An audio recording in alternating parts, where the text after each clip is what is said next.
ఈరోజైతే full happy. ఎందుకు అంటే ఆఫ్టర్ 3 months డే షిఫ్ట్ వచ్చింది. హలో బ్యూటిఫుల్ పీపుల్, ఇక మ్యాటర్ ఏంటో చెప్పక ముందు మన వీడియోస్ ఏమైనా ఫస్ట్ టైం చూస్తుంటే make sure to do subscribe. ఇక ఈ రోజు వండర్ ఏంటిది అంటే నేను రెడీ అవ్వడం, క్యాబ్ రావడం రెండు ఒకేసారి జరిగాయి. ఇక ఈ రోజు డే షిఫ్ట్ అనే హ్యాపీనెస్ కన్నా ఈ రోజు ఒక్క రోజే డే షిఫ్ట్ అనే బాధ ఎక్కువైపోయింది. అదేంటది అనుకుంటారేమో, నాది ఎర్లీ మార్నింగ్ షిఫ్టే. బట్ మా ఫ్రెండ్ కి నా షిఫ్ట్ కావాలి అని చెప్పి స్వాప్ చేసుకున్నాం. తన షిఫ్ట్ నేను, నా షిఫ్ట్ తను. అసలుకి సాడ్ థింగ్ ఏంటో తెలుసా, నాకు డే షిఫ్ట్ వేయడమే మర్చిపోయారు. ఫెబ్ లో ఏమో చేశాను నేను డే షిఫ్ట్, దాని తర్వాత 3 months నుంచి ఎర్లీ మార్నింగ్ షిఫ్ట్స్ లోనే ఉన్నాను. ఇక నెక్స్ట్ మంత్ కూడా ఎర్లీ మార్నింగ్ షిఫ్టే వేశారు. ఇక సేఫ్ గా ఆఫీస్ కి అయితే రీచ్ అయిపోయాను. ఇక ఆఫీస్ లోకి ఎంటర్ అయిన వెంటనే గుండు అంకుల్ హాయ్ చెప్తారు.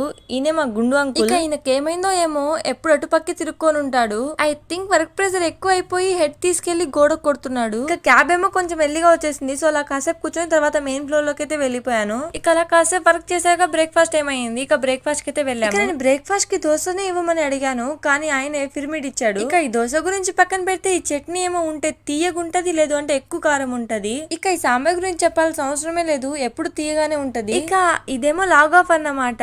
అదేంటది బ్రేక్ఫాస్ట్ తర్వాత లాగ్ ఆఫ్ అనుకుంటారేమో. నాకు ఒక చిన్న హ్యాబిట్ ఉంది, మతి మరుపు. దాని వల్ల ఇప్పుడు వీడియోస్ లేవు, వీడియోస్ తీయడమే మర్చిపోయాను అసలు. క్యాబ్ అలా స్టార్ట్ అవుతుంటే ఎంత హ్యాపీ అనిపించిందో. యాక్చువల్లీ మండే మాకు హాలిడే. ఇక Saturday Sunday week off, Monday holiday. ఇక 3 days ఈ జైలుకి రావాల్సిన అవసరమే లేదు. ఇక ఈ వీడియో కిందే ముచ్చట్లు. వీడియో నచ్చితే లైక్ చేయండి. For more videos do subscribe to our channel. Bye.